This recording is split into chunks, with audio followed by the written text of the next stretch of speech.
What began as a routine missing persons case quickly escalated into something far more sinister. Beneath the rubble, a gruesome discovery revealed a chilling secret, hidden for months and leaving the police in shock. The police, who had previously been stumped, soon uncovered disturbing details. But the ultimate shock came when the identity of the killer was finally uncovered.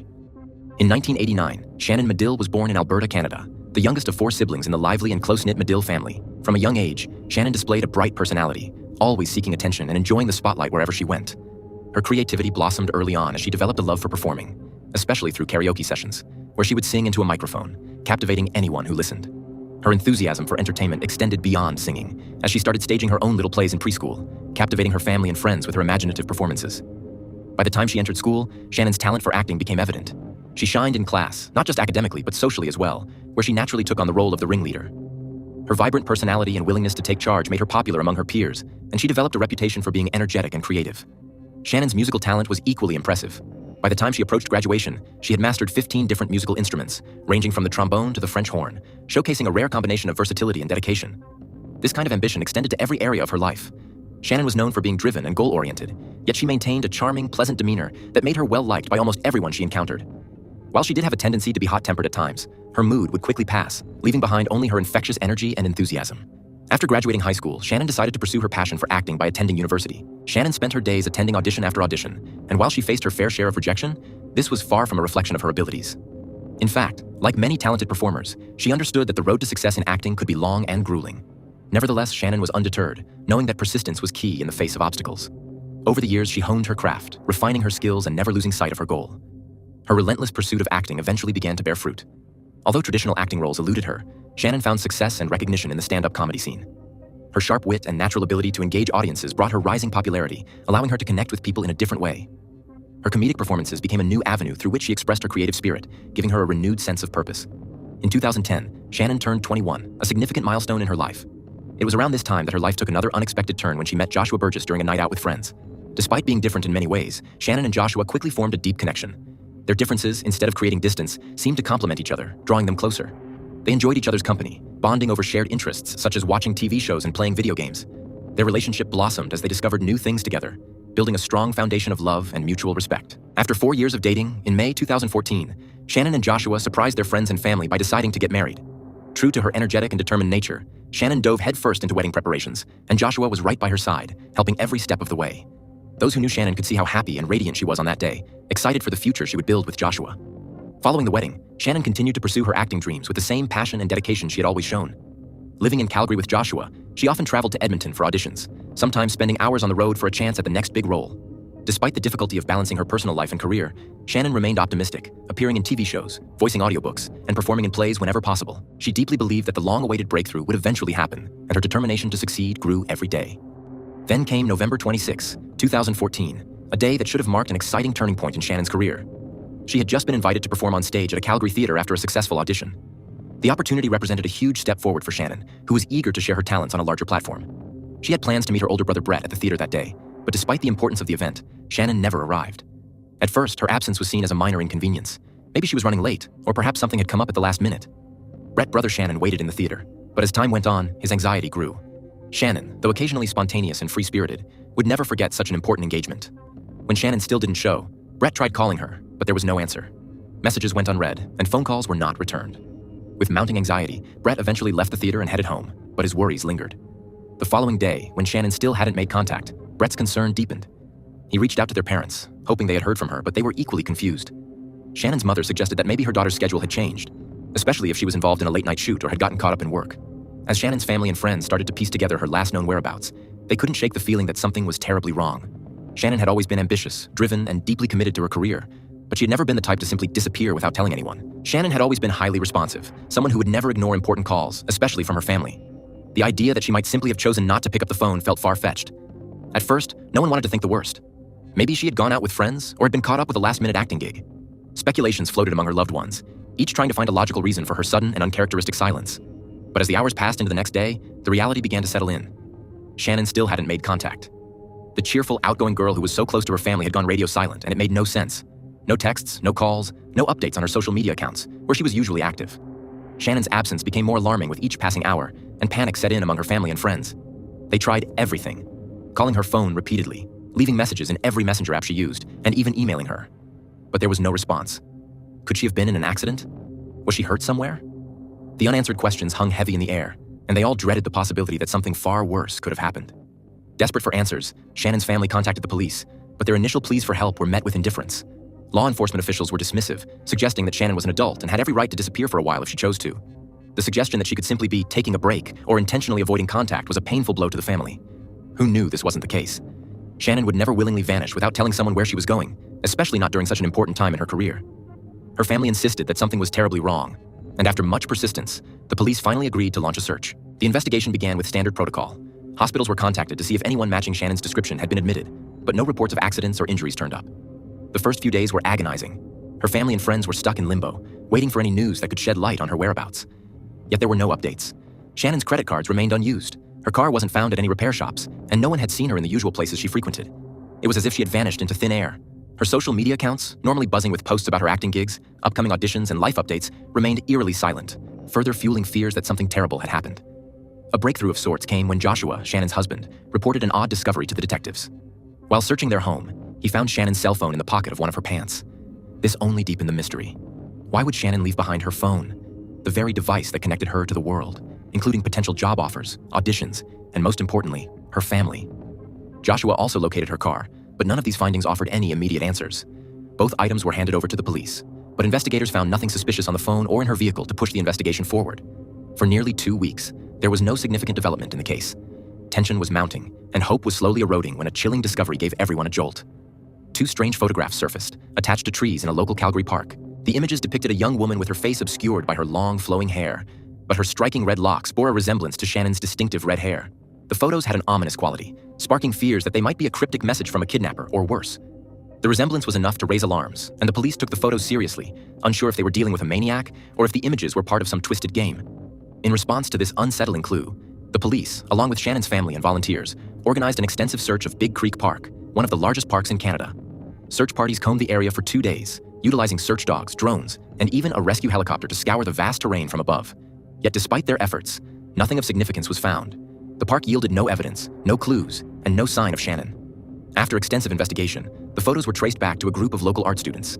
The eerie images were part of a misunderstood art project, not a taunt from a kidnapper as initially feared.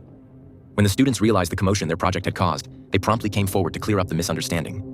The revelation that the photographs were a dead end was another devastating blow to Shannon's family. The brief spark of hope that maybe they were closing in on the truth was extinguished. Joshua, Shannon's parents, and her siblings were left to confront the grim possibility that she might never be found alive. The longer Shannon remained missing, the more they were forced to grapple with the terrifying thought of losing her forever. The kidnapping theory seemed less and less likely as time passed. There had been no ransom demands, no threats, and no communication from anyone claiming responsibility for her disappearance. Days turned into weeks, and the uncertainty became unbearable. Shannon's mother and father were living in a constant state of anxiety, unable to eat or sleep as the investigation seemed to stall. However, an unexpected revelation soon changed the tone of the investigation. Joshua, Shannon's husband, disclosed a piece of information to the police that had previously remained a secret even to her closest family. According to Joshua, several years before her disappearance, Shannon had called him one evening in a state of deep distress. After a series of devastating failures in her acting career, she confessed that she had been contemplating jumping off a bridge. This occurred following a particularly crushing casting rejection for a television series she had been desperate to land. Shannon had suffered a breakdown, her mental health teetering on the edge.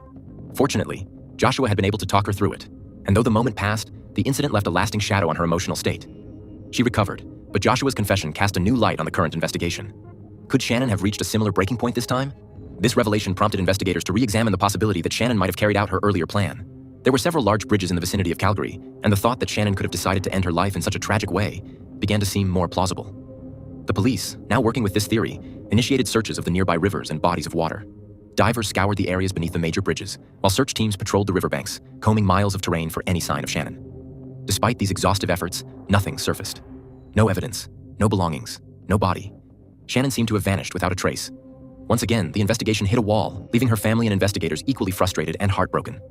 By May of 2015, nearly 6 months had passed since Shannon's disappearance, and the case remained as much a mystery as it had been on day one. With no solid leads, no sightings, and no new evidence, the police began to quietly believe that Shannon was no longer alive.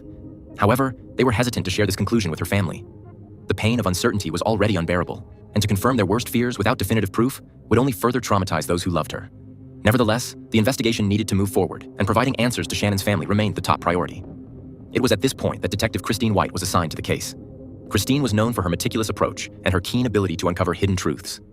Throughout her career, she had solved some of the most challenging cases, earning her a reputation as an investigator who never left a stone unturned.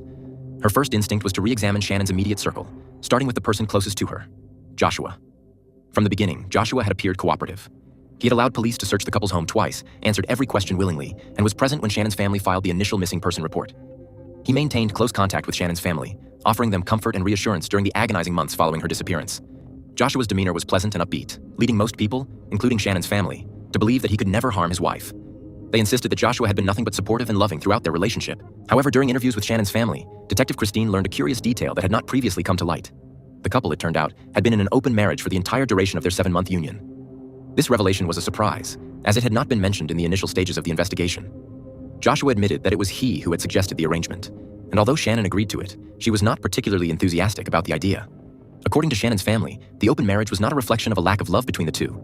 Rather, it was something Shannon had agreed to as a way to accommodate Joshua's desires. She herself had shown little interest in pursuing other relationships, while Joshua had been actively engaging with other women. Joshua explained to Detective Christine that there had never been any significant conflict between him and Shannon regarding their open marriage. He claimed that Shannon had always been fully aware of his outside relationships and had even met a few of the women he had been involved with. To him, everything seemed consensual and without friction. Yet, Detective Christine couldn't help but feel that this new detail introduced a more complex dynamic into the investigation. An open marriage, no matter how mutually agreed upon, was still an unusual arrangement, and it could potentially have introduced tensions or jealousy that remained hidden beneath the surface. While Joshua's behavior didn't immediately raise red flags, Christine began to consider the possibility that someone from within the couple's extended circle, perhaps one of Joshua's other partners, could have played a role in Shannon's disappearance. Could jealousy have fueled a conflict that Shannon ships in ways she hadn't expressed? Moreover, this revelation also raised the unsettling prospect that Shannon's disappearance might not have been accidental. Detective Christine was increasingly inclined toward the theory that Shannon had been murdered, and the more she dug into Joshua's life, the more she began to suspect that someone close to the couple, if not Joshua himself, might hold the key to unraveling the mystery. Joshua's calm and cooperative demeanor, while seemingly above suspicion, now appeared more like a carefully constructed facade. The investigation into Shannon's disappearance has begun to reveal a much darker side to Joshua's life than anyone initially suspected. Through relentless questioning and evidence gathering, the detective discovered that Joshua had relationships with 7 different women after the wedding. One by one, these women were identified, located, and brought in for interviews at the police station. While most of them described their relationships with Joshua as brief and inconsequential, one of his more recent mistresses revealed significant information that cast new light on the events leading up to Shannon's disappearance. This woman, still involved with Joshua even after Shannon had vanished, told the detectives about tensions that had arisen in the couple's marriage before Shannon went missing. As it turned out, Shannon had grown increasingly uncomfortable with the open relationship Joshua had insisted upon. She had agreed to it initially, perhaps out of a desire to please her husband or to keep the marriage exciting, but over time it became clear that Shannon was not happy. She wanted to return to a traditional monogamous marriage. Her temper, which had flared up more frequently as the tensions mounted, had led her to confront Joshua about their relationship. Joshua at first had agreed to Shannon's wishes to end their open marriage, promising to stop seeing other women and work on their marital problems. But just a week later, Shannon made a shocking discovery that shattered any trust she still had in him. Joshua, in a moment of carelessness, had locked his phone, which was unusual for him, as they had previously been open with each other's devices. When Shannon asked for the password and went through his phone, she uncovered the truth.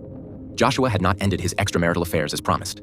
Instead, he was still seeing one of his mistresses and, even worse, had started discussing plans to divorce Shannon. In the messages, Joshua made it clear to his mistress that he had chosen her over Shannon, going so far as to refer to his wife as a secondary priority. For Shannon, this was the ultimate betrayal. It was as though her entire world had crumbled in an instant. Feeling hurt and deceived, Shannon made several life-changing decisions. One of those decisions was to leave Calgary and move to Edmonton, where she hoped to start fresh, far away from the emotional wreckage of her marriage. As the detective pieced together information from Joshua's mistress and other sources, the picture of what had most likely happened that fateful November evening was becoming clearer and clearer. Joshua's proposal of an open relationship had planted the seeds of distrust and jealousy in their marriage, emotions that only intensified as time went on. Shannon, increasingly suspicious of Joshua's late-night absences and the messages flooding his phone, began confronting him more aggressively. By November 27, 2014, the simmering tensions had reached a boiling point. Shannon had come home to find Joshua returning from yet another date, one he made no effort to hide. There was no more pretending, no more lies. Everything was out in the open, and Shannon's fury was uncontainable. A heated argument erupted, and the emotional explosion that followed was likely fatal. The detective was becoming more convinced that Joshua had murdered Shannon in the midst of this confrontation, and the clues only pointed more strongly in that direction. The investigation's timeline aligned eerily with this theory. Shannon's phone activity stopped abruptly on November 27, 2014, along with her bank transactions and social media posts. Her digital footprint went completely dark.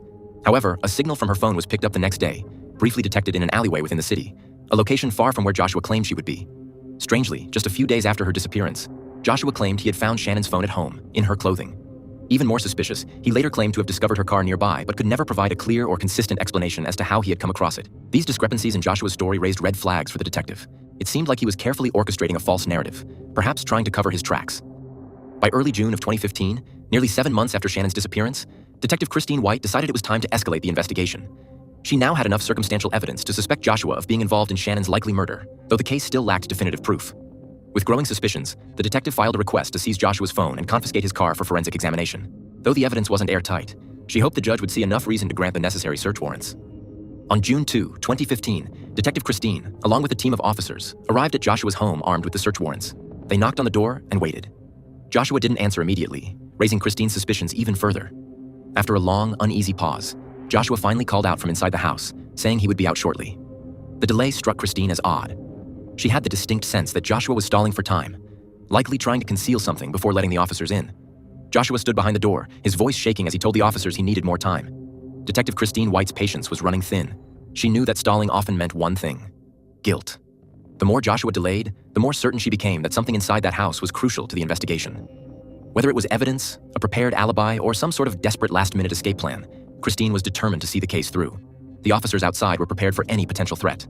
They had been trained to expect violence, possibly even armed resistance, as suspects cornered by overwhelming evidence often lashed out. But no one expected what happened next. Suddenly, a deep guttural sob broke the tense silence. Joshua's voice cracked, and through a flood of tears, he blurted out, "I killed Shannon." The emotional breakdown caught everyone off guard, but Christine quickly regained her composure. This was the confession she had been waiting for, the moment when the suspect's guilt finally overwhelmed him. "Open the door, Joshua," she instructed firmly but calmly. After a few more moments of hesitation, the officers kicked down the door, and what they saw was shocking. Joshua, covered in blood, had tried to end his own life.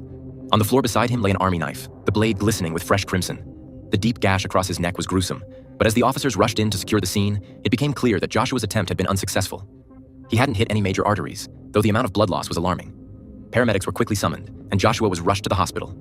Though he had lost a significant amount of blood, his injuries were not life-threatening. He wouldn't need surgery, only bandages. His self-inflicted wound not deep enough to accomplish his intended goal. While doctors attended to Joshua, Christine couldn't shake the haunting scene from her mind. Joshua had just confessed to killing Shannon, but she needed more than his emotional outburst. She needed facts, details, evidence. The investigation had dragged on for 7 long months, and there was still a lot left unanswered. What exactly had driven Joshua to commit such a heinous act? And more importantly, where was Shannon's body? After being stabilized, Joshua was placed under police custody in the hospital. He was subjected to a psychiatric evaluation to determine if he was a danger to himself or others, but the initial findings indicated that he was mentally sound. This was not the product of a sudden psychotic break. Joshua was fully aware of what he had done. He had confessed, but the case wasn't closed yet. In the interrogation room the next day, Joshua was silent, refusing to cooperate any further. He mumbled that he would only talk if he could see Shannon again, saying that he would tell her how much he loved her. Christine wasn't buying his remorse. She had seen enough manipulative criminals try to dodge responsibility by playing the role of the heartbroken lover. She pressed on, determined to get the full story. Despite his initial silence, Joshua finally began to open up on the second day of questioning. His story was chilling. On the day Shannon disappeared, Joshua came home to find his wife sitting on the couch, visibly upset. Her voice was laced with fury as she accused him of cheating once again. "You think you're so perfect, Joshua?" she spat. "How could you humiliate us both like this?" Her rage was palpable. Every word was an arrow aimed at the heart of their broken marriage.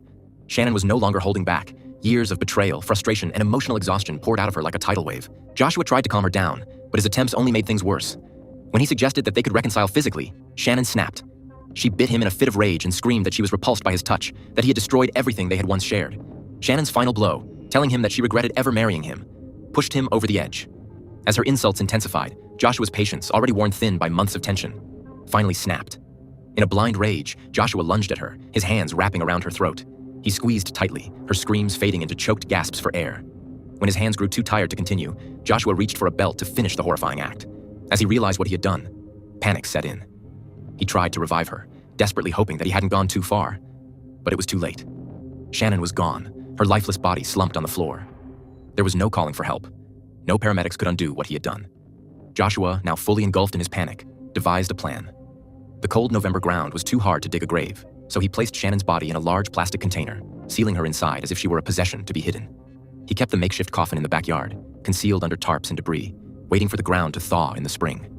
When the ground finally softened, he dug a shallow grave, buried Shannon's body, and covered it with construction debris, hoping the makeshift burial would go unnoticed. Joshua wept as he recounted these horrific details. It was as if a heavy burden had been lifted from him after months of keeping the truth hidden. His tears flowed freely, but Christine wasn't swayed.